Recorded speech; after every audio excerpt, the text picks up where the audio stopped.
Shalom, shalom.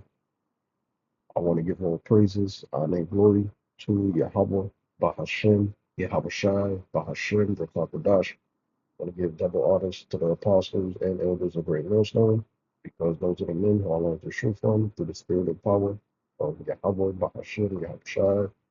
Yahweh is the true name of the God of Israel. Yahushai is what the world ignorantly called Jesus Christ, but what I know the true name is Yahushai. And pretty much what inspired this lesson is the fact that, you have multiple different camps, but the top one, Genesis, the top of the fourth prophet lineup, teaching that all nations could be saved when that's not a part of the gospel. Part of the gospel is that we're going to be delivered from our enemies and that our enemies is going to be punished. Now, the heathen nations that's within America, they're going to be destroyed by the thermonuclear destruction. The remaining heathen around the planet Earth, they're going to go into slavery. All right. Anytime you had a nation that was in rulership, there was another nation that had a stronger military might that took them down. You always had a winner concerning war, and you always had a loser. Whoever the loser is, they get their land occupied, they get their land taken, and they have to come under the authority and the rules of that winning nation that defeated them in war. All right. So when you read Daniel, the second chapter, Nebuchadnezzar, he had a dream, and pretty much concerning that dream, the dream represented the last heathen nations to rule before the kingdom of heaven is established. Now we are at the 10 toes, which is the revived Roman Empire, all right, the form of America ultimately, as well as the EU, which make up this beast system, this centralized system, all right. So who's that great millstone that's going to destroy the statue? Yahushua, all right. So any nation that was in rulership, they got taken down through the act of war. And this is not going to be any different because these Edomites, they cannot destroy a so-called UFO. The so-called UFOs are the chariots of Israel, spiritual vehicles that the angels used to travel in, and how Yahweh is coming back for the world ignorant of Jesus Christ. You can't destroy an angelic or spiritual being. You cannot destroy a so-called UFO. And it's already written, it's already predestined that they're going to lose this war. Let's get into it real quick. Revelation 12:7, because I got camp in a couple of hours. Revelation 12:7, and there was war in heaven. All right. Scripture talk about three heavens. You got the earth, that's the first heaven. The second heaven is so-called outer space, right? Which really that's the spiritual realm as well. And then you have the third heaven where the Most High dwells. All right. The Most High, Yahweh, so forth and so on, right? So let's talk about what? War in the skies. Because when Yahweh returns back, he's coming back to invade. He's coming back to take the kingdom. He's coming back to give power to the elect of the nation of Israel. He's coming back to change these earthly bodies into angelic extraterrestrial bodies. And who has that privilege of the first resurrection? Meaning the ones that's predestinated to step into that new covenant first, the elect of the nation of Israel. All right, he's going to give us power to subdue the heathen and put them in slavery and to establish the kingdom of heaven. And there was war in heaven. Michael is the second in command underneath Yahweh. He's one of the seven holy archangels. Right? Michael and his angels fought because you had multiple different prophets that had visions of the end. Like Daniel, for an example. Daniel, when you read Daniel, the 12th chapter, at verse 1, it says that Michael is going to deliver us from the days of trouble, Jacob's trouble. All right. Continuing on, Michael and his angels fought against the dragon. The dragon represents the Roman Empire. And remember, the scriptures in Revelation 13 says that the deadly wound was going to be healed because we all around the planet Earth understand that the ancient Roman Empire was destroyed, but it came back into rulership. All right. First beginning with the Renaissance. Ultimately, Spain had its power. They funded Columbus, which his name is Cristobal Colon, his voyage, right? That was the beginning of the Edomites coming back into rulership, that dragon reestablishing its power in the earth. right? So it says, fought against the dragon, which represents who? The Edomites, all right? And the dragon fought and his angels. The angels referring to the dragon's army, all right? The dragon's military. That's what it's referring to.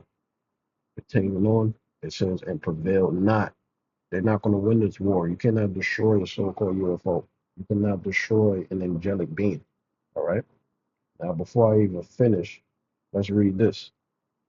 I typed in on Google, right? I typed in what happens after winning a war.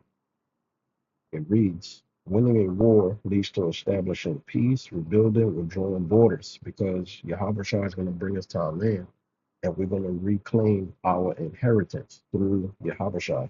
All right.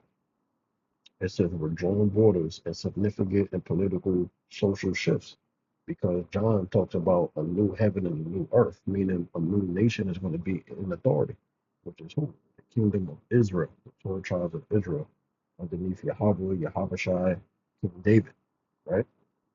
It says often involving new governance. Remember what Isaiah 16:12 says, the nation that will not serve thee shall perish. Daniel 7:27, it says all kingdoms and dominions is going to have to serve us. So they're going to have to learn our way of life. Our way of life, which is our culture, our heritage, the laws, statutes, and commandments. That's going to be the laws of the planet Earth. All right. Continuing on. It says, so that's pretty much it, because this is going into for mortals, but we understand that the heathen, they're not going to get reparations. All right. Continuing on. It says, so that's it. So it's going to be a new nation that's going to be in authority. So I'll read it again. Revelation chapter 12 and verse 8, and prevail not, meaning they're going to lose this war. All right. Neither was their place found anymore in heaven. Meaning what? They're going to lose this war. And there's multiple chapters in the Bible that talk about this war in heaven. Revelation 5, this chapter, Revelation 12, Revelation 19. Multiple different prophets have visions of Yahweh Shah returning back, in which the world calls an alien invasion. Esdras had a vision, 2nd Esdras 13. All right? Yeah, the so-called white man, he has great technology. He has the greatest weaponry right now, but who gave him that power? The Most High. All right. Scriptures talk about how the wicked is created for the day of evil.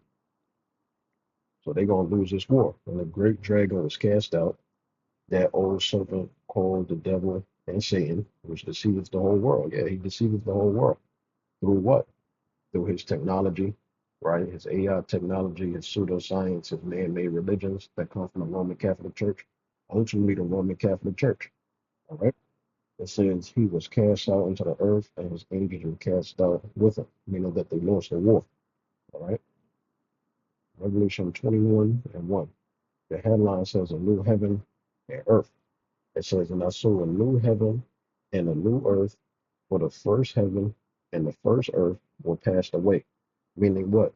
The Edomites that's currently in rulership, they have their own rules and regulations on how they govern their particular countries, whether it be Russia. There's rules that apply to live in Russia. There's rules that apply to live in America. There's rules that apply to live in wherever the heathen is ruling at. But who's the top heathen is ruling right now? The Edomites. What's proof of that? They have central banks on everybody's land. They control the money supply. If you control the money supply, you don't give a damn who the political parties are, because they can be brought out. They can be controlled. All right. You control everybody's life by controlling what? The money supply through the centralized banking system. Continuing on. So it's saying that the first heaven and the first earth was passed away. Meaning what? They were taken out of rulership because they prevailed not. They're going to lose this war. You look at any nation in secular history that God took them down through the act of war, what happened? They went into slavery after that. They had to abide, meaning they had to live according to whatever nation defeated them in war by their rules and regulations. All right? It's going to be a new governance. It's going to be a new political and social shift. No more idolatry, no more fornication, no more worshiping idols, no more living life contrary to the Lord's statutes and commandments. If you do that, you're immediately going to die. All right? That's going to be the rules of the kingdom of heaven. The Israelites underneath the new covenant, they're going to be perfect. The heathens, they're not going to be perfect. Continuing on. And there was no more sea. All right. So that's it with that. Daniel 7 and 27. Speeding this up. It says, and the kingdom and dominion and the greatness of the kingdom under the whole heaven shall be given to the people of the saints of the Most High. Who's the saints of the Most High? When you read Psalm chapter 148, verses 13 and 14, it's only the Israelites. It's telling you who the rulership, who's going to have the power in the kingdom of heaven. Will the heathens be in the kingdom of heaven? Yes, as slaves, not living within the borders of the promised land of Israel. Their purpose, as you read Isaiah chapter 14, verses 1 through 3, is to be slaves. All the nations that oppressed us, they're going to be oppressed by us in righteousness. All right? It's going to be for their own benefit. The heathen nations have to be civilized by beating their ass and teaching them the Lord's statutes and commandments. Because when the heathen nations are in rulership, they commit fornication, they commit idolatry, they destroy ecosystems, they destroy dating, they destroy relationships, they destroy everything according to how the Most High originally wanted things. So they need to be civilized by getting their ass kicked and learning the Lord's statutes and commandments, period. I don't care how you feel about it. This is what's written in the scriptures.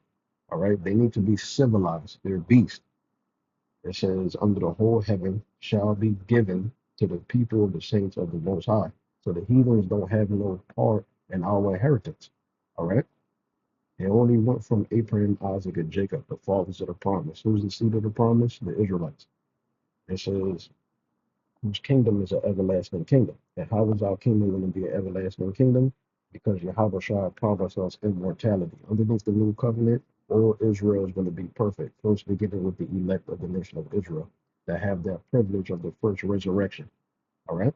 The heathens is not going to be living within the borders of the promised land of Israel, period. They're going to live outside because nothing imperfect is going to be dwelling within the borders of the kingdom of heaven, the promised land of Israel. Everything within it is going to be perfect. That's why it's everlasting, because the people that's ruling within the kingdom of heaven is going to be immortal, meaning that we can keep the Lord's statutes and commandments perfectly. It says, and all dominions, meaning all the heathen nations, shall serve and obey him. Why? Because there's going to be a new governance. There's going to be a new political and social shifts. All right. There's going to be a new nation in authority that have rules contrary to modern rules and regulations. And that nation is who? The nation of Israel, underneath Yahweh, King David on them. All right. They're going to have to serve and obey. If you don't serve and obey, what's going to happen? You're going to get put to death. Isaiah 16:12. It says, for the nation and kingdom that will not serve thee shall perish. This is what happens. When you lose a war, you're going to become a captive. You're going to become a slave. You're going to have to live under the authority of your overlords. If you don't do that, for the nation and kingdom that will not serve thee shall perish. You're going to end up dying. No different than today. All right. You try to pull a gun out on a cop or you commit murders, what's going to happen? You're going to get the death penalty. You're going to get shot in the street. Why? Because you're going contrary to the modern rules and regulations while the Edomites are still in rulership. In our kingdom, if you break the Lord's statutes and commandments, you're going to immediately get put to death. Immediately. You're going to be punished. You're going to be made an open example of what not to be. To put fear in the next generations to come. It says, yeah, those nations shall be utterly wasted. I mean, the scripture's saying what it's saying. What's going to happen now, right? The heathen nations that's within Babylon the Great, which is America currently, whoever is here when the nuclear missiles is shot off, right, aka the second death, which is the nuclear destruction, all the heathen nations within America is going to die, all right, as well as 2/3 of the nation of Israel, the population of the unbelieving Israelites that's here in America, along with the heathen, they're going to be a part of the lake of fire. All right. Now the remaining ones that's in the different parts of the world that's not hit and destroyed by the nuclear destruction, they are going to go into slavery. Here's the proof. Amos 9 and 12. that they, who's a they? The Israelites, right?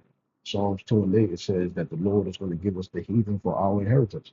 That they, the Israelites, may possess the remnant of Edom, because you're going to have Edomites that's going to die in America. They're going to be a part of the lake of fire. So the remaining ones is what's going to happen to them. That they may possess the remnant of Edom and all the heathen. All the heathen. It ain't just Edomites in America. All right. All the heathen.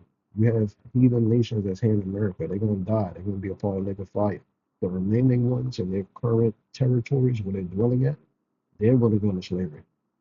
And of all the heathen, right? So it's giving an example. Edom and of all the heathen, which are called by my name, saith the Lord, they're doing this. We're going to possess them. Meaning what? They're going to become slaves. They're women, the fine women, they're going to become concubines. They're going to become our tributaries. All right. That's it. Ain't gonna be no equality. Remember what Deuteronomy 76 says. We're above all the nations as long as what? We're doing what's right in the eyes of Yahweh Yahushua. Now underneath the new covenant, we can't do nothing wrong. This is Obadiah 1 and 15. It says, and this is a future prophecy, for the day of the Lord is near upon all the heathen. It ain't just the Edomites, it's all the heathen. As thou hast done, all the heathen nations had the Israelites of slavery in previous generations up until right now, right? We had all these different slave trades that took place: transatlantic slave trade, Indian Ocean slave trade, sub-Saharan slave trade, Dutch, Iberian, French, all a whole bunch, British slave trade. There was a multiple slave trades. Every single nation had their hand in slavery and benefited, especially the Hamites as well, right? It says, for the day of the Lord is near upon all the heathen, as thou hast done, right? And past generations up until right now, it shall be done unto thee. So you want to feel the effects pursuant to Deuteronomy 37, how it feels to be a slave, how it feels to be in the bottom, right? It says, it shall be done unto thee thy reward, meaning everything you did to us. Because when you read Ecclesiastes chapter 3 and 15, the Most High requireth that which is past shall return upon thy own head. Whereas ye have drunk upon my holy mountain, right? So shall all the heathen drink continually. It ain't just the Edomites, it's all the heathen. Yeah, they shall drink and they shall swallow down, and they shall be as though they had not been. NLT version, Obadiah 1 and 15, it says, the day is near when I, the Lord, will judge them, all godless nations, because the gods that they worship, it don't exist. It's wood and stone. They actually worship demons, but really it's a figment of their imagination. As you have done to Israel, so it will be done to you. All your evil deeds will fall back on your own heads. Just as you swallow up my people on my holy mountain, so you and the surrounding nations will swallow the punishment I will pour out on you. Read Ezekiel the 25th chapter, as well as Jeremiah chapter 51. I believe it's either 51 or 50, and like verse 20 on down. All right, how we're gonna get the Lord's battle axe. The Lord is gonna use us, and we're gonna punish the heathen according to His fury and our fury. It says, yes, all you nations, meaning the heathen nations, all 17 of y'all, will drink and stagger and disappear from history. Not literally disappear from history, but it means that how you see them in rulership, how they establish, they above our people, they got our people on the bottom, they oppressing our people.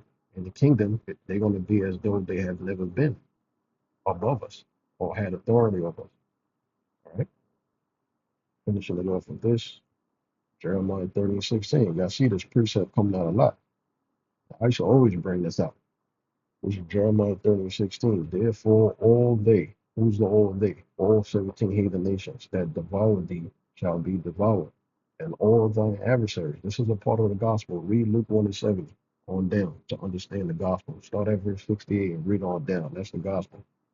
That our enemies is going to be punished. All right. It says, therefore, all they that devour thee, and all thy adversaries, every one of them, all 17 of them, shall go into captivity, meaning slavery. They're gonna lose war, they're gonna lose the war in heaven. All right. It says, and they that spoil thee shall be a spoil. That's what happens when you lose a war. That's why I read that. There's gonna be political and social shifts. There's gonna be a new governance.